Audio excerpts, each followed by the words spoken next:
I didn't know how to do it when I set the goal, but I knew the questions to ask. And one of the questions I had to ask is, who do I need to become in order to achieve the goal that I don't know how to achieve? Do you hear that? Who do I need to become?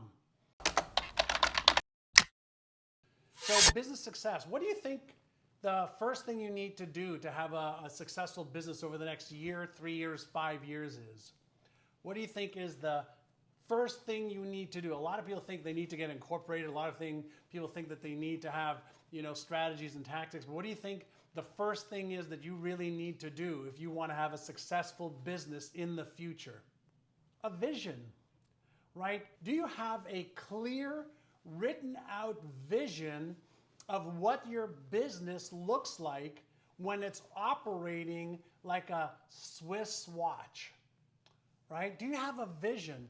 Every single business that I have started, before I even start the business, guess what I do?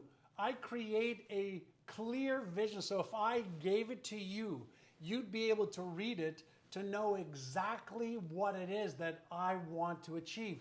Is your vision written out, not just for your business, but for each department in your business, right? Why do we want to have a vision? Well, there are a couple parts of the brain that when we take the time to create a clear vision of what it looks like upon completion, I want you to think about this for just a moment. Imagine if you were an architect, and imagine if somebody who was going to hire you, all right, somebody who was going to hire you wasn't able to give you a clear vision of what it looks like upon completion. Whether it's a house, whether it's a shopping center, whether it's a skyscraper, don't you have to start off with what it looks like upon completion? Well, everybody says yes to that answer or that question, but very few people actually create the vision first. A lot of people have this general idea of what they want their business to look like, but the clarity of what it looks like upon completion isn't done. And so what happens? They don't have the ability to create the plans to achieve the vision. So when I create a vision, I start off with this sentence that says, I'm so happy and grateful for the fact that, and then I write down, my business is helping this amount of people. We are doing blank, blank, blank. I am earning X amount of, and I write down the top line income, the net profits. I write down how we are helping people. And then I continue by saying my marketing department, and I write out a vision for the marketing department. I also write out a vision for the sales department, the management, the technology, the product development, the customer service department. And I start off with a vision of what does it look like upon it operating from a like a clockwork-like scenario. And I don't have to know how to achieve that at the beginning, early stages. All I have to have is the vision, okay, for what that looks like. Does that make sense? And if you were to look at my Exceptional Life Blueprint, hold on, I'm going to actually show it to you. I'm going to keep talking, and I'm going to show it to you. I write out all of the story and the results in advance, okay, and the milestones that we have achieved in advance. And so when we create the vision, then we can ask ourselves, what do we need to do in order to achieve the vision? And tomorrow, in tomorrow's session, I'm going to be talking about a goal. So we first start the vision sometime in the future, whether it's a year from now, whether it's 3 years from now, 5 years from now, it doesn't matter. And then we start to build goals towards that vision. Does that make sense? Right? Because when we do that, now we are architecting not only the vision, but we're architecting what does it look like upon completion. Then we ask ourselves, of course, what knowledge do I need? What skills do I need? What tools do I need? What resources do I need in order to achieve that vision. Does that make sense? Right? So what is your vision? Right? Your vision isn't what you do. Right? Your vision is what your business looks like and what your life is like, and the people that you're helping as a result of your programs, your products, or your services. Right? So when we're creating a vision and we're using our Einstein brain, right, the left prefrontal cortex, what we're doing is we're actually activating not only our imagination center, but we're also, when we see ourselves living that vision, do you think that we might be activating the reward center in our own brain, the anticipatory, okay, center in our brain that would release dopamine, would release, you know, the oxytocin when we share it with others and we actually help people? Absolutely. So it's Doreen Lee to provide a livable wage for each person on the planet.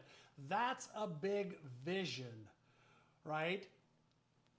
And then the more details we have, and like I mentioned earlier, for those of you who just joined on Instagram, I'm streaming on 5 different platforms right now, or channels right now. Think of yourself as you're an architect. And you're not only the architect, but you're also the client, right? You're also the client. And what does that mean? It means that the client needs to tell the architect exactly what the architect needs to design and draw, right? So the architect, okay, creates the schematic, but the client says, I want a skyscraper. I want it this tall, this many windows, this many floors, this type of finishing. And a vision is different than goals. Goals are the process by which we achieve a vision, right? Right? Goals are the process, how we achieve the vision. Every construction job has got goals that they want to achieve. I was just in Dubai 3 weeks ago, and if you ever want to see vision that's beyond comprehension for most people, you know, they're building islands, okay, in the ocean. Yeah, they're building islands in the ocean and then building buildings and houses on top of that, right? So your job and my job is to create a clear and precise vision so that we can design the goals and the strategies to achieve that vision. Does that make sense? Does that make sense? And here's something that, you know, that's really, really critical. And I talked about this a little bit before.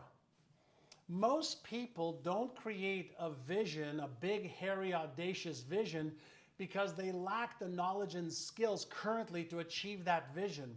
So they allow their current circumstances to control their thinking instead of saying, here's the vision that I want, here are the goals that I need to achieve, and here are the skills and the knowledge and the people and the tools and resources that I need to achieve the vision. So one type of entrepreneur looks at what is and makes decisions from what is, and another type of entrepreneurs looks at the future of what they want to do, and then they say, here's who I need to become.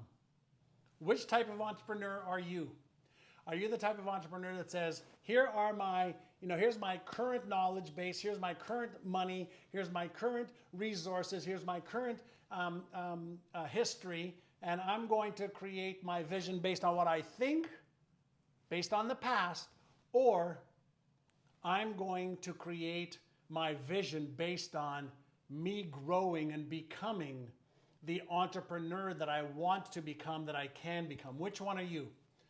Are you looking at your current circumstances and you're allowing that to hold you hostage? Or are you dreaming big? Einstein, one of his greatest gifts is he used that imagination and then he figured out all of the formulas afterwards. He had an imagination that was really, really pretty phenomenal, right? And so create the vision and then upgrade your knowledge, skills, tools, and resources in order to achieve your goals and dreams. When I started RE/MAX of Indiana back in 1987, I was 26 years young. I didn't have the knowledge. I didn't have the skills. I didn't have the tools, didn't have the resources, didn't have the money. But I made the goals first after I created the vision of having a company that does $1 billion a year. I set a $1 billion goal back in 1992. I set a $100 million goal back in $100 million a year in sales goal in 1987. Andrea, is the article that came out for me over here? I'm going to show you something that Andrea, my executive assistant, is going to bring over just so you can see something from the past, right? I'll show you something that appeared, and let me know if you can see this. Can you see this? There's a picture of me over here. This is from 1993. Sets $1 billion goal for 1993. It says John Assaraf, focus on success and gets it by age 30. In 1987, I set a goal to hit $100 million a year in sales. And then I set a goal of hitting $1 billion in sales in 1993. And by 1995, we had achieved, actually by 1997, we had achieved $4.5 billion a year in sales. I didn't know how to do it when I set the goal, but I knew the questions to ask. And one of the questions I had to ask is, who do I need to become in order to achieve the goal that I don't know how to achieve? Do you hear that? Who do I need to become? Meaning, what is my identity that I needed to develop? What is the knowledge I needed to acquire? What are the skills that I needed to acquire? What are the tools? What are the resources that I needed to acquire? I didn't know how to achieve a big vision of 100 million initially, then $1 billion, then 4.5. I had no idea, but I did know how to set goals, which we're going to be talking about tomorrow. All right. So today we've been talking about creating your vision and why it's critical. And when we're creating our vision, we're going to use that left prefrontal cortex, the Einstein part of the brain that I always talk about. You'll see it right up there on my wall, right? We want to manage the Frankenstein part of the brain. That's the part of our brain that says, I can't do it. I'm not smart enough. I'm not good enough. I don't have the knowledge. I don't have the skills. I don't have the tools. I don't have the resources. I failed in the past. So we want to activate Einstein back up there. And we want to deactivate Frankenstein over there. And when we do that, we can then upgrade our knowledge, skills, tools, and resources. So here's the question you should ask yourself. If you could take me out to lunch and pick my brain for an hour or an hour and a half on business growth, would you spend $47 to take me out to lunch? Would you spend $150 to take me out for dinner, right? I will be showing you everything you need in order to really grow your business. And let me ask you a question. Isn't business a possible road to financial freedom? Right? Isn't business one of the royal roads to financial freedom if you do it right? It's a nightmare if you do it wrong.